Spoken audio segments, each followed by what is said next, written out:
Jadi kemarin itu sore saya sekitar 3:30 ya gitu, atau ya sore itu saya dapat info dari temen kan, dari teman dia kirim videonya, dia bilang Mbak ada jagal anjing di sesetan gitu. Saya videonya langsung sebentar saya hubungi dulu pembina Bang Togar ya kan, karena kita kan bergerak, asosiasi kami kan juga sudah legal ya, sudah punya akte-nya segala macam, jadi saya harus lapor dulu kepada pembina nih Bang gimana gitu, karena Bangnya langsung udah eksekusi gitu kan. Karena dari situ ternyata kami juga menemukan 1 ekor anjing dalam kondisi sudah lemas, ada luka parah di kakinya, terus dia udah tidak bisa berumur sama sekali, itu disembunyikan di bawah balai-balai itu, ditutup sama papan oleh pelaku. Halo rekan-rekan semuanya, selamat datang kembali di podcast kami di Bincang-Bincang Pintar untuk episode yang kelima.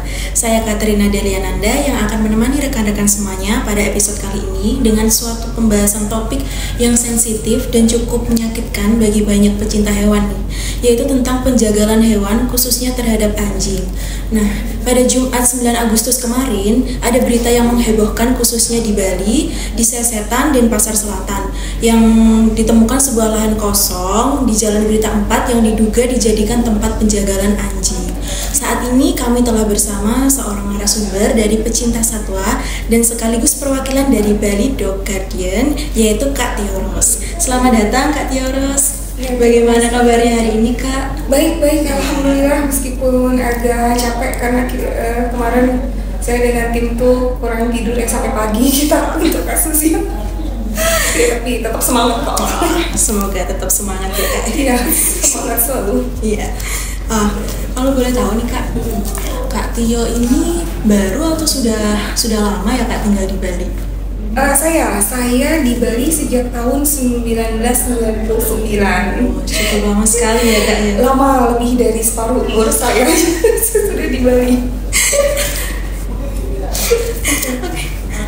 Ini ya Kak, sebelum kita masuk ke pembahasan, mungkin Kak Tio bisa menceritakan terlebih dahulu nih Kak, awal dari Kak Tio ini membentuk suatu asosiasi yang bernama Bali Dog Guardian ya Kak. Iya. Nah itu latar belakangnya itu apa ya Kak dari pembentukan asosiasi tersebut? Latar belakangnya itu saya sebetulnya itu ya awalnya ya gitulah, cuman sayang binatang ya. Jadi saya dari kecil tuh udah biasa dengan anjing, terus kucing gitu. Meskipun keluarga saya mayoritas muslim, ya kan, tapi kita dibiasakan untuk sayang dengan binatang. Nah terus akhirnya saya itu membuat shelter atau penampungan untuk hewan terlantar. Karena di Bali ini kebanyakan anjing, jadi jumlahnya itu saya paling banyak tuh memang yang di rumah singgah tuh adalah anjing, terutama anjing Bali. Itu anjing terlantar yang saya selamatkan dari jalanan. Nah terus seiring berjalannya waktu, saya tuh suka ngasih makan juga kan anjing di jalanan gitu, karena tidak semua anjing kita bisa bawa pulang ke shelter kan, karena tempatnya sangat terbatas. Nah di sana saya tuh sering banget anjing yang saya kasih makan tuh hilang, udah hilang gitu aja gitu. Dan waktu itu kan belum ada perda ya kan, belum ada undang-undangnya gitu kan. Jadi di Bali itu masih marak banget yang namanya warung RW, ya kan. Warung RW itu mereka tuh bebas pasang pelangnya, terus ada di mana-mana tuh bebas aja. Nah di situ saya udah tau lah, udah rahasia umum kalau misalkan anjing kampung kalau hilang itu pasti udah kemungkinan besarnya udah pasti dijaga, dicuri untuk dimakan kan, dijual di warung-warung RW itu.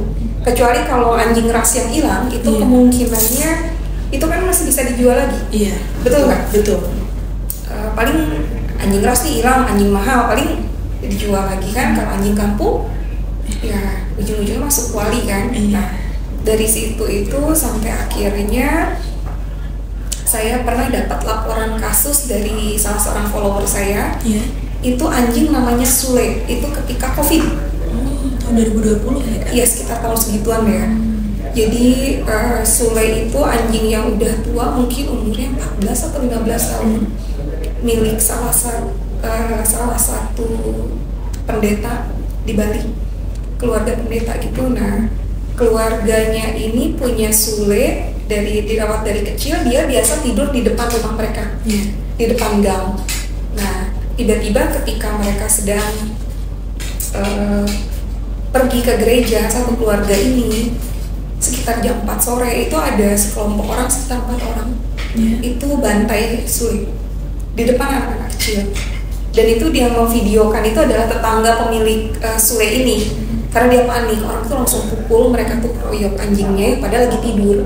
Ya, nah terus tetangganya ini yang masih sekolah gitu, dia videokan, langsung dia kirim ke pemilik Sule ini. Kak, ini Sule dibunuh. Nah, video ini akhirnya saya posting di sosmed saya jadi viral. Langsung kita buat sayembara untuk ngejar pelaku, karena kan belum tahu tuh pelaku siapa kan, tapi ada plat nomor dari wajahnya dan video itu kita viralkan. Nah, kebetulan waktu itu saya dihubungi oleh salah satu tim dari Bang Togar. Kita bentuk awal gitu kan, pro bono gitu. Wah, kita senang aja sih gitu kan, saya senang banget gitu kan. Siapa yang nggak kenal Pak Togar kan gitu. Akhirnya kasusnya dikawal, dari dikawal situ ternyata susah banget. Meskipun sudah viral, ternyata kepolisian ya mohon maaf ya saat itu yang menangani tidak langsung untuk gercep lah gitu. Nah, di sana tapi untungnya setelah tambah viral segala macam, terus didampingi oleh law firm-nya Bang Togar, akhirnya ditahan juga, dicari pelakunya segala macam. Nah, dari situ saya waktu itu kan saya belum ada BDG. Saya pikiran kayaknya saya nggak mungkin gerak sendirian. Apalagi saya perempuan kan, jadi saya pikir saya nggak mungkin gerak sendirian. Saya perlu teman-teman yang punya pemikiran sama, yang benci dengan para penyiksa hewan, terutama anjing, kucing kayak gitu kan. Terus pemakan daging anjing, para penjaga. Saya pengen ngumpulin mereka. Jadi ketika kita ada kasus, saya juga nggak sendirian gitu loh. Itu nggak semakin banyak orang kan akan semakin bagus juga ketika kita gerak di lapangan. Apalagi saya mengetahui juga bahwa ya para penjagal ini sebetulnya mereka juga punya kelompok. Saya udah beberapa kali mendapatkan ancaman kan dari kelompok-kelompok tertentu lah, iya kan. Nah, di situ saya berpikir juga sebetulnya dog lover juga banyak kok, kita juga bisa membuat kelompok, iya kan. Kenapa tidak ini aja saya juga buat kelompok itu juga gitu loh, iya kan. Nah, untuk melawan kelompok yang sudah melakukan kejahatan terhadap satwa itu, gitu kan, yang keji banget gitu. Dan akhirnya saya ngobrol dengan Bang Togar lagi, dan Bang Togar setuju, juga sangat mendukung adanya pembentukan asosiasi ini. Gitu, itu awal mulanya. Berarti tadi alasannya itu juga kenapa Kak Tio itu sangat berdedikasi sekali ya dengan anjing yang terlantar. Iya, karena kasihan nih. Oh iya Kak, lalu melihat kasus yang viral yang saya sebutkan di pembukaan tadi tentang penjagalan anjing di wilayah Sesetan, itu bagaimana ya Kak kronologi awalnya? Mungkin bisa diceritakan. Jadi kemarin itu sore saya sekitar 3:30 ya gitu, atau ya sore itu saya dapat info dari temen kan, dari teman, dia kirim videonya, dia bilang, Mbak ada jagal anjing di Sesetan gitu. Saya videonya langsung sebentar saya hubungi dulu pembina Bang Togar, ya kan, karena kita kan bergerak, asosiasi kami kan juga sudah legal ya, sudah punya akte segala macam, jadi saya harus lapor dulu kepada pembina nih, Bang gimana gitu, karena Bangnya langsung udah eksekusi gitu kan, karena itu udah meresahkan banget. Soalnya kami juga harus gercep, karena kita juga tahu ya, maksudnya itu yang di video itu saya dikirimkan sekitar 5 ekor ya anjing dalam kondisi sudah mati dan kondisi sudah dibakar, dideretkan di dalam WC lah gitu kan, WC di depan WC juga berderet, itu 5 ekor.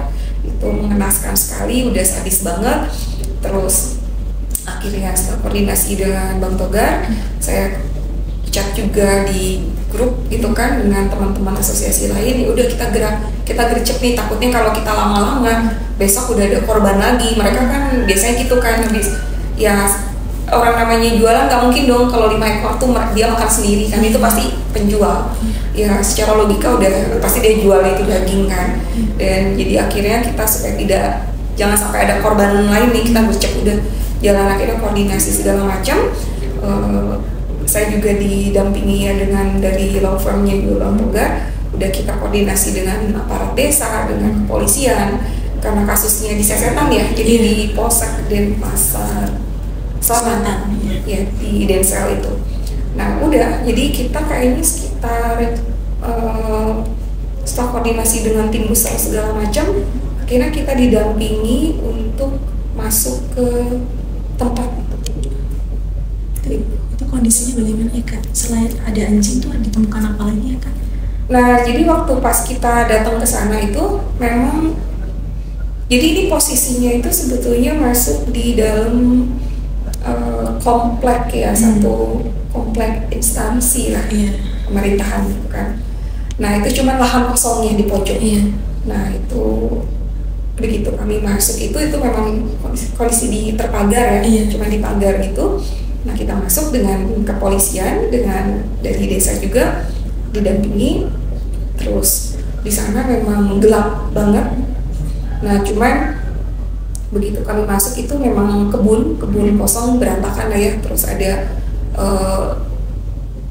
kebun singkong gitu kan, itu sepertinya kamuflase aja, karena ternyata warga sana bilang dan Pak Kalimnya bilang kami kira dia cuma berkebun aja, jadi nggak curiga gitu loh kegiatan berkebunnya ya kan. Nah ternyata pas kami masuk itu langsung lihat kandang-kandang, saya udah aduh ini apa, isinya ada anjing atau apa gitu kan, kandang dari kayu dan bambu lah.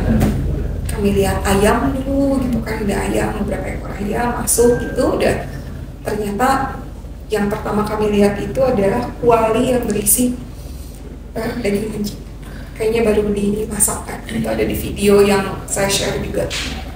Nah setelah itu kita jalan, kita melihat ada freezer di depan itu, pas masuk memang ada freezer rusak, tapi yang di belakang ini dia masih nancep, masih hidup freezernya. Kita udah curiga, aduh ini pasti isinya daging anjingnya kan. Nah di sebelah freezer itu kan ada WC yang tadi saya bilang tuh, yang video itu yang awal itu, karena itu daging anjingnya itu kan, itu udah nggak ada, udah bersih. Nah sepertinya kalau melihat dari warna yang anjing yang dideretkan, yang dibakar itu, begitu kami buka freezer juga yang dideretkan tuh udah coklat ya warnanya, sama ada yang hitam putih, mungkin belum sempat kebakar.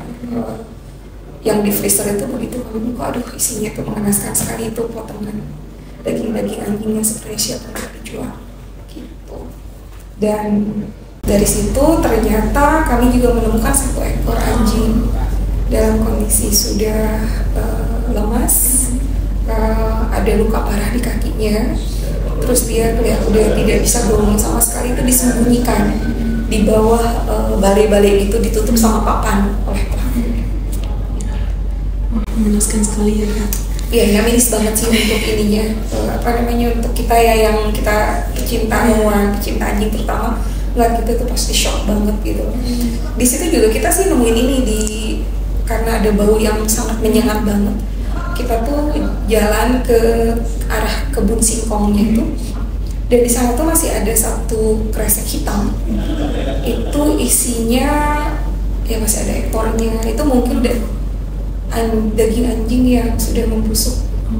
Itu dikuburkan di kebun? Enggak dikuburkan, dia sama pelaku cuma diletakin begitu aja sama dia gitu. Itu yang baunya cukup menyengat banget, jadi kami tahu itu, oh ini ternyata bangkainya. Mungkin karena sudah buruk kondisi dagingnya, jadi sama yang pelaku nggak dipotong atau nggak gimana. Nah dari adanya kejadian ini Kak, menurut Kak Tio, langkah apa ya Kak untuk mengatasi kasus-kasus yang terjadi seperti itu? Sebetulnya sih ya, saya, teman-teman pecinta hewan tuh, kita itu lagi berusaha untuk tanda kutip menekan pemerintah. Kayak ayolah, mungkin ini cuma kasusnya anjing gitu kan. Cuman anjing itu kan terutama di Bali kan itu bagian dari budaya Balinya sendiri. Betul nggak? Iya betul. Nah terus balik lagi nih, kayak kenapa sih saya kayak misalkan buat Bali Dog Guardian itu kalau kita terjemahkan kayak penjaga anjing Bali. Kan yang biasanya jaga tuh kan anjing nih, biasanya anjing dong yang jaga kita gitu kan. Kita sekarang jagain anjing gitu. Karena saya berpikir gini, anjing itu memang kita pakai untuk jaga kan. Banyak yang anjing itu dipakai untuk jaga rumah, jaga perkantoran, jaga segala macam. Bencana alam pun anjing diturunkan gitu kan. Untuk kasus-kasus seperti itu. Nah, sementara banyak anjingnya yang menjaga manusia, tapi ada juga anjing-anjing yang lemah ini yang jadi korban manusia. Kenapa kita nggak balik kita jaga gitu loh? Gitu. Jadi itulah yang jadi latar belakang ini kita juga jagain juga dong anjingnya gitu kan. Dan yang jarang sekali diketahui adalah anjing Bali ini bagian dari budaya, dan masih banyak orang Bali yang tidak tahu kalau anjing Bali itu sangat spesial. Sangat spesial sekali. Anjing Bali itu anjing dengan DNA tertua di seluruh dunia. Penelitiannya sudah ada. Makanya nih orang bule itu pada bangga kan save anjing Bali, save Bali Dogs. Terus mereka tuh sampai puluhan juta, ratusan juta mau bawa anjing Bali sampai untuk keluar ke negaranya gitu kan. Itu sudah ada penelitian. Anjing Bali itu punya DNA paling kaya dan tertua dibandingkan anjing lain di seluruh dunia. Jadi itu sebetulnya anjing Bali itu termasuk nenek moyangnya seluruh ras-ras yang ada gitu loh. Nah makanya kan yang sudah diakuin itu yang anjing Kintamani-nya itu kan sudah ada pengakuan dari dunianya. Nah anjing Kintamani itu kan anjing Balinya yang lahir secara turun-temurun di Kintamani, daerah pegunungan Kintamani kan itu dingin, jadi bulunya tebal segala macam. Tapi kan ada anjing Bali juga yang memang dari generasi ke generasi dari dulu, dari ratusan ribuan abad dulu memang yang tinggal di dataran rendahnya ya, anjing-anjing yang orang sini bilang anjing kacangnya itu, tapi mereka juga sangat spesial gitu loh. Nah kalau misalkan seandainya aja semakin banyak atau seluruh orang Bali tahu begitu uniknya anjing Bali itu, saya yakin akan semakin banyak yang tergerak untuk ikut melestarikan. Kenapa sih kita nggak lestariin? Gitu loh. Kenapa sih kita nggak bangga dengan anjing kita sendiri? Itu masa orang luar aja bangga, terus orang kitanya sendiri enggak seperti itu. Wah, melihat dari fakta-fakta yang terjadi di lapangan juga ya Mbak, Kak, apa sih yang menyebabkan masih maraknya pelaku penganiayaan hewan maupun penjagalan yang seperti terjadi yang kemarin dan sebelum-sebelumnya itu? Itu karena hukumannya untuk para pelakunya masih sangat ringan, dianggap ringan, ya kan? Jadi mereka tuh masih dengan merajalela. Nah, sebetulnya agak sedikit keren. Jadi ketika saya pertama kali datang ke Bali ini tahun 99 gitu ya, tahun 2000-an itu masih banyak tuh warung RW segala macam bebas kan. Sampai akhirnya sekarang mereka memang tidak berani untuk jualan terang-terangan lagi. Karena akhirnya pemerintah Bali mengeluarkan perda. Waktu itu sih peraturan gubernurnya yang keluar. Itu gara-garanya banyak wisatawan asing, terus ada NGO dari Australia, Animal Australia kalau tidak salah, itu melakukan investigasi di sini, terus memviralkan, terus jadi memviralkan itu kayak gini, sampai daging anjing itu dijual secara bebas itu di pantai banyak tulisan sate RW seperti itu kan, itu didokumentasikan oleh mereka, warungnya didokumentasikan. Jadi sampai mereka itu membuat semacam ini boikot pariwisata di Bali gitu. Nah mungkin pemerintah dari situ mulai mendengar ya ada kekhawatiran akan diboikot pariwisata, karena Bali itu kan hidupnya dari pariwisata. Karena ya banyak yang masyarakat dari mancanegara juga luar negeri juga ikut mengecam banget, sampai membuat petisinya itu banyak banget yang tanda tangan di seluruh dunia, sampai akhirnya keluarlah peraturan gubernur itu melarang untuk jualan daging anjing. Nah itu kan jualannya tahu yang dilarang kan. Nah itu juga yang dijadikan senjata sebetulnya bagi kelompok-kelompok yang masih doyan, yang dapat uang atau yang dapat uang juga dari hasil jualannya gitu, yang doyan makan dagingnya, itu kan dilarang jualannya, lo makannya. Nah akhirnya lama-kelamaan atas desakan dari para pecinta anjing segala macam, gerakan-gerakan para organisasi pecinta anjing, pecinta hewan, akhirnya kan mulai keluar ada undang-undang perlindungan untuk satwanya, pasalnya pasal 302 itu kan tidak boleh menganiaya, menganiaya apalagi nanti penganiayaannya menyebabkan cacat atau sampai mati segala macam. Nah itu yang akhirnya mulai pelan-pelan lah ya, tapi setidaknya ada perubahan lah untuk undang-undang di Indonesia untuk satwanya. Dan saya kira sih ya memang prosesnya masih bakalan agak lama ya, tapi kalau kita juga tidak terus-terusan menekan pemerintah memberikan masukan ya, karena kita berharapnya ya pasalnya itu hukumannya semakin dinaikkan agar membuat jerah para pelakunya.